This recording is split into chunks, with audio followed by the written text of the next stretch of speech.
Hello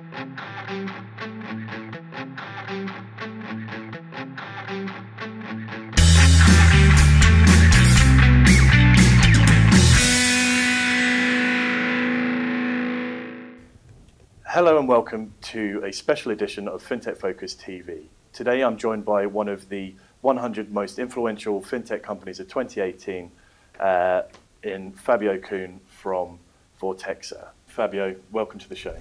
Hi Scott, thanks for having me here. No worries at all. Fabio, great to have you here. Tell us a little bit about yourself and the company, if you could. Yeah, sure. So Vortexa is an artificial intelligence company that processes data in very large scale. So especially satellite data.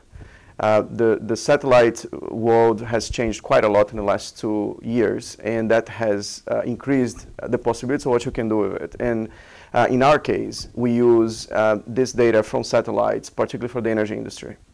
And that's where my background is from. You know, I've been in the industry for 11 years now, and actually more than that. But this amount of data allow us to use artificial intelligence to solve some of the big problems for the industry, particularly understanding how energy is moving around the world. Sure. And we're able to do this now in real time, in large scale, and service the energy markets, allowing them to understand where there is over or under supply in a global level, right? Sure. And it's something that wasn't possible to be done before. And it's a very large industry, as you know, and those decisions, particularly done in a timely manner and correctly, can make a big difference for the industry. And we're very excited to be able to help the energy industry to do that better. Yeah. For sure. And you mentioned there just the kind of the vast quantities of data and how that industry has changed. What are the big changes that you've seen, particularly in the last couple of years, and how did your experience kind of lead you to where you are today? Yeah, no, it's quite interesting that, you know, just 2.5 years ago, the whole planet was pictured twice a month. Now it's every day, and even more than once a day. That's just images, but then you have radar, you have position of assets that have now becoming much more real time. And in our case, we model a lot of assets moving around the world, you know, particularly tankers. And we're able to use the artificial intelligence to understand what they're moving, what is inside each one of them, how much, where they're going, and how that impacts, you know, prices and the conditions of the world, you know, in the energy supply, basically. Yeah. I mean, just the vast quantities is mind-boggling a lot of the times when you look at particularly sort of the social media aspect and how much data is coming in there from just everyday people. You put that on a much wider scale from a business perspective, and like I say, it boggles the mind. Yeah, yeah, and it's quite interesting that a revolution in a different industry, like the space industry, which allow now the launches to be much cheaper, the reusable rockets, is having an impact in the energy industry, because that dramatically reduced the cost of having satellites, so many more are going up. And then the cost of building satellites have reduced as well, because people are now using mobile components for satellites and making really small, cheaper satellites. So they're going up by the hundreds, and that brings us so much data that we can process using machine learning to have some very unique insights. For sure. And do you ever see there being like a cap on that, or do you get to the point where there's just no more data that you can take, or what do you see as the challenges facing the industry in the future?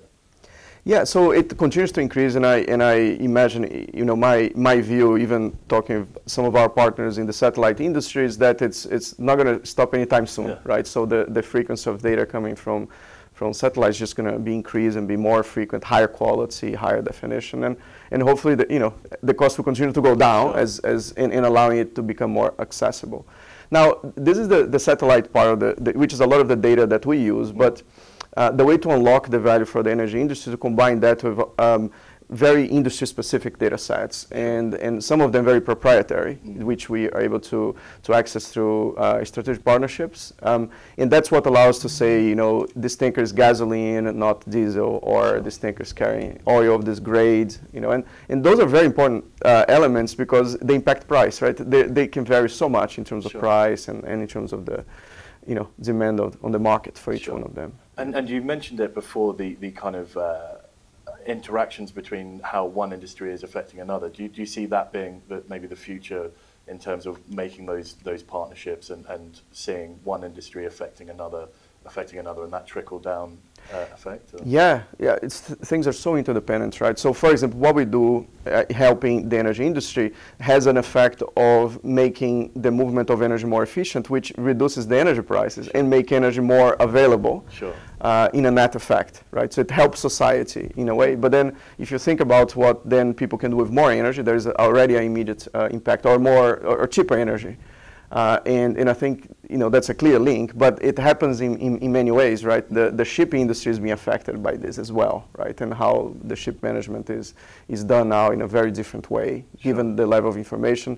But then, and so on, right? And all of this impacts the price at the pump, impacts the transition to renewables over time, which is a very strong trend, obviously. And in our goal is independent of oil or the current fossil fuels. It's really modeled the global supply and demands of energy in a global level in real time. Sure. And that's our goal for the next 2 years. Excellent, excellent. And do you see any kind of major challenges on the horizon, or is it just all systems go for in this boom period? It's quite exciting because there's so much data already available, and the challenges are to actually continue to have big brains solving higher and higher complex problems with the data. The data is growing faster than what people can do with it, and can extract insights and solve the problem. So I think it is a human limit and brain limit at the moment, and that's why it's so exciting to be in the frontier of a lot of this, is that we're solving for the first time a lot of the problems, but there are many more to be solved. Sure. And especially in what we do, there is a very interesting combination of problems that are intellectually challenging to solve, but are also very valuable to society and to the industry, and so that combination is quite it's quite special in what we do. Yeah. And obviously, data doesn't necessarily have a location geographically.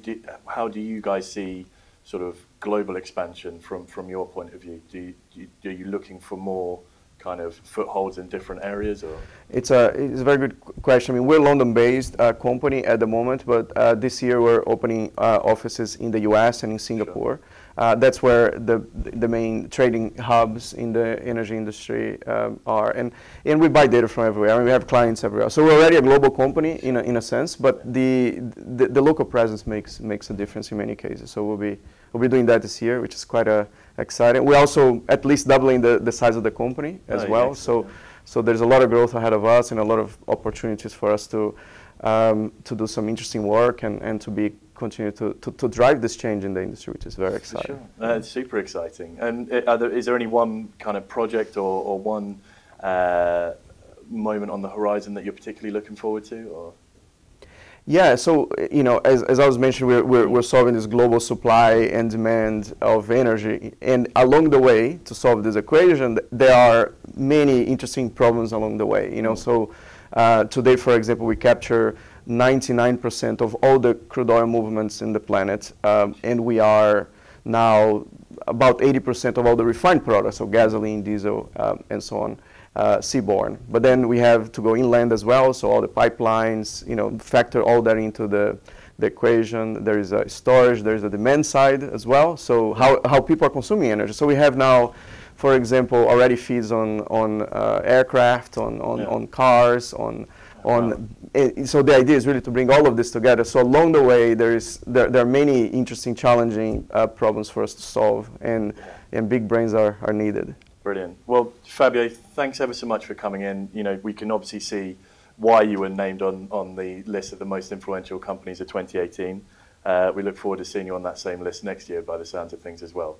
So right. Thank you very much. Again. No worries it's a pleasure. Thank you for joining us, and tune in next time for another episode of FinTech Focus TV.